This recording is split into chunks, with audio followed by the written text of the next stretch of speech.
1 Syawal 1434 Hijriah. Di tempat ini dan di tempat belahan lain bumi pada 1 Syawal setiap tahun umat Islam dalam ratusan juta mengumandangkan takbir, tahlil dan tahmid sebagai wujud rasa syukur pada Allah dan pengakuan selaku hamba terhadap keesaan Allah serta pernyataan untuk selalu taat kepadanya. Semua itu sebagai wujud kemenangan setelah selama 1 bulan melaksanakan ibadah puasa Ramadan. Mudah-mudahan segala amalan ibadah kita pada bulan Ramadan mendapatkan pahala yang setimpal dari Allah Subhanahu wa taala. Amin ya rabbal alamin.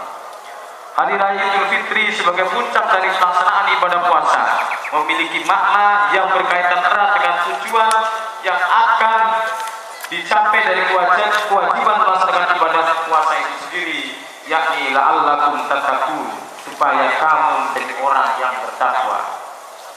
Idul Fitri secara bahasa adalah hari raya kesucian atau juga hari raya kemenangan, yakni kemenangan mendapatkan kembali mencapai kesucian fitri yang sejati. Adapun kata Aid dalam bahasa Arab diambil dari kata Ain wada yang memiliki banyak arti, diantaranya sesuatu yang berulang-ulang. Kata Aid juga berarti kebiasaan dari kata ada, dan kata Aid juga memiliki arti kembali ke asal dari kata auda. Dari pengertian yang terakhir, Idul Fitri atau kembali ke asal adalah pengertian yang sangat relevan dengan makna yang akan dicapai dalam melaksanakan ibadah puasa. Ibadah puasa merupakan sarana penyucian diri, tentu saja apabila dijalankan dengan penuh kesungguhan dan ketulusan serta disadarinya tujuan puasa itu sendiri, yakni sense of objective, memiliki rasa ketakwaan. Hal ini sebagaimana diajarkan oleh Rasulullah SAW yang berkaitan dengan asal kejadian manusia. Dalam sebuah hadis Rasulullah SAW bersabda, "Kullu mauludin yuladu alal fitrah," bahwa setiap manusia, setiap anak yang lahir adalah dalam kesucian. Penegasan yang berkenaan dengan kesucian bayi baru dilahir ini juga dinyatakan oleh sebuah hadis lain yang mengatakan, apabila seorang bayi meninggal maka akan dijamin masuk surga. Allahu Akbar, Allahu Akbar, la ilaha illallah, Allahu Akbar, walillahil hamd. Kaum muslimin dan muslimat yang dirahmati dan dimuliakan Allah, salah satu pelajaran yang dapat kita ambil dari melaksanakan ibadah puasa adalah kita diperintahkan untuk menahan diri dari haus dan dahaga, yang sesungguhnya jika kita mau, kita dapat melakukannya baik secara sembunyi-sembunyi maupun terang-terangan.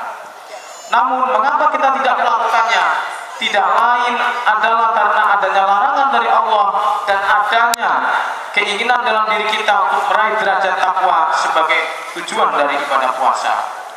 Hikmah dari larangan tersebut tidak lain adalah supaya kita merasakan bagaimana rasanya lapar dan dahaga, padahal ada makanan dan minuman yang tersedia, serta memiliki uang yang cukup untuk membelinya.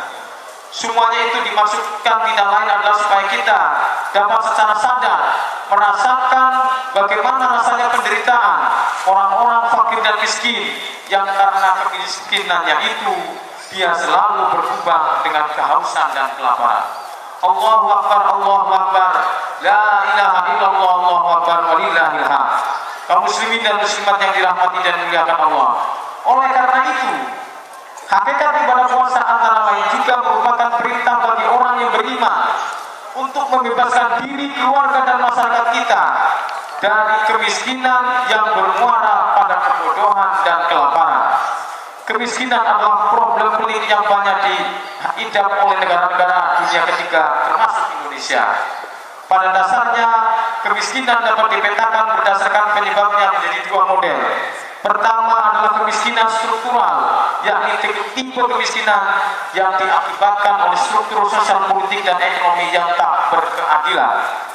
Maksudnya, bangun hierarki sosial, politik dan ekonomi hanya menguntungkan kelompok-kelompok tertentu yang memiliki akses ke lokus-lokus kekuasaan.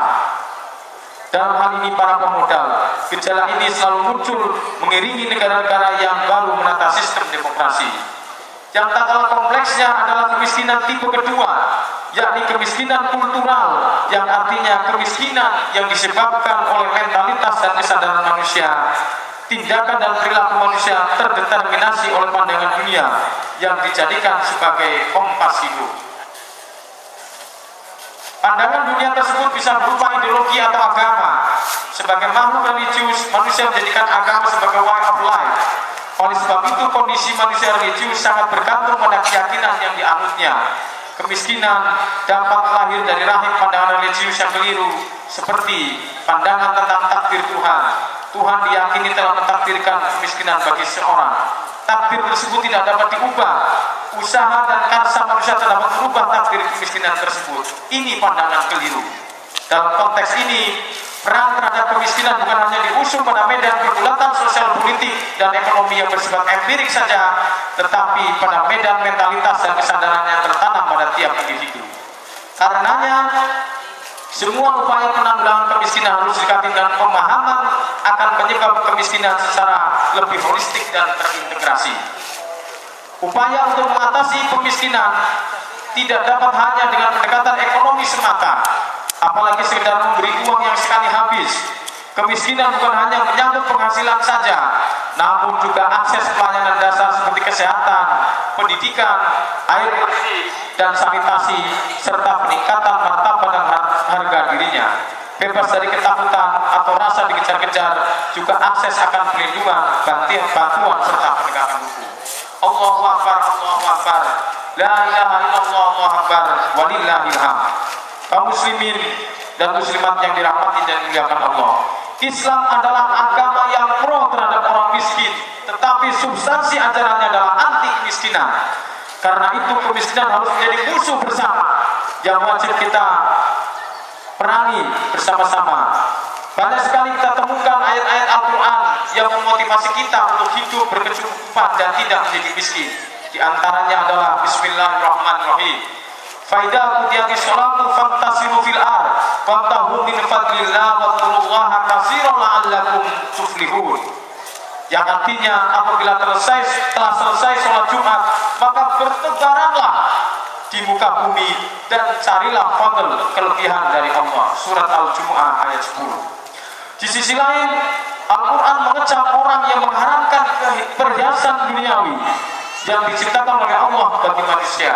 Allah berfirman, Bismillahirrahmanirrahim, Qul man harama zinatallahi allati akhraja li ibadihi wat thayyibati minar rizqi qul hiya lil ladzina amanu fi hayatid dunya qalisatan yaumal qiyamah kadzalika nufasilul ayati liqaumin ya'lamun. Katakanlah, siapakah yang mengharamkan perhiasan dari Allah yang dikeluarkannya untuk hamba-hambanya, dan siapa mulakah yang mengharapkan rezeki yang baik? Katakanlah, semuanya itu disediakan bagi orang-orang yang beriman dalam kehidupan dunia, khususnya untuk mereka saja di hari kiamat. Surat Al-A'raf ayat 32.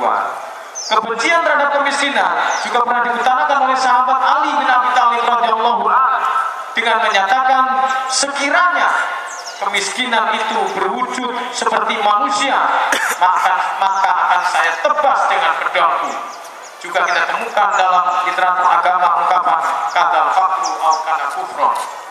Hampir saja kefakiran itu membawa orang kepada kekufuran. Allahu Akbar, Allahu Akbar, la ilaha illallah, Allahu Akbar, walillahil hamd. Kaum muslimin dan muslimat yang dirahmati dan dimuliakan Allah, sekarang setelah 67 tahun Indonesia merdeka, dan tahun ini kita masukin 68 tahun merdeka, kemiskinan itu masih menjadi momok yang menakutkan. Pertumbuhan ekonomi kita yang sudah mencapai 6,4% per tahun, dan sekarang diprediksi akan hanya mencapai 6% per tahun, belum mampu mengerek kemiskinan. Bahkan yang terjadi kesenjangan dan ketimpangan ekonomi antar kaya dan miskin masih menganga lebar. Jumlah orang miskin di Indonesia menurut data Biro Pusat Statistik per Maret 2011 berjumlah 30 juta jiwa atau sekitar 12,49% dari total jumlah Indonesia, atau turun 1 juta jiwa jika dibandingkan dengan angka kemiskinan pada bulan yang sama tahun 2010. Angka itu diperoleh dengan menghitung jumlah penduduk di perkotaan yang memiliki pendapatan kurang dari 253.000 dan jumlah penduduk di pedesaan yang memiliki pendapatan kurang dari 233.000, standar garis kemiskinan BPS.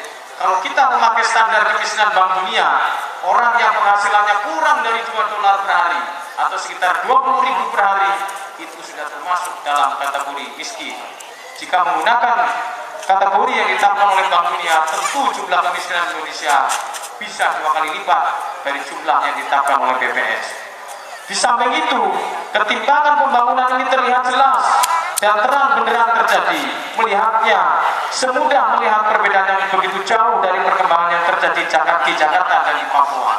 Di Papua, saudara-saudara kita masih belajar memakai pakaian, sementara di Jakarta orang sudah belajar melepas pakaian, bahkan kendaraan pun sudah tidak berpakaian. Ini adalah bukti kesenjangan antara kota dan Jakarta. Selain ketimpangan pembangunan antar daerah, ketimpangan pendapatan antar penduduk golongan miskin dan golongan kaya yang juga sangat besar. Tentu masih hangat dalam ingatan kita tentang pengumuman sebuah majalah mengenai 40 orang kaya di Indonesia yang jika dijumlahkan hartanya mencapai 10% dari total produk domestik bruto Indonesia yang jumlahnya saat ini mencapai 7.396 triliun. 10%-nya adalah dimiliki oleh 40 orang. Dan bukan berarti sisanya yang 90%. PDB itu terbagi secara rata kepada seluruh masyarakat. Dari cerita tersebut jelaslah bahwa ketimpangan yang terjadi di Indonesia sudah sangat tinggi dan menganga lebar. Karena jika total PDB terbagi rata-rata kepada seluruh penduduk yang berjumlah 240 juta jiwa, maka per orang akan memiliki pendapatan sebesar lebih dari 30 juta. Namun yang terjadi adalah bahwa garis kemiskinan yang hanya sebesar 250.000 per bulan saja tidak dapat dicapai lebih dari 30 juta rakyat Indonesia, dan lebih dari 7 juta penduduk memiliki pendapatan sedikit di atas garis kemiskinan. Sedangkan dalam bidang indeks pembangunan manusia, Human Development Index, Indonesia dalam bidang pendidikan kita berada di peringkat 119 dari 187 negara dunia. Dan untuk kawasan Asia Pasifik kita berada di urutan 12 dari 21 negara.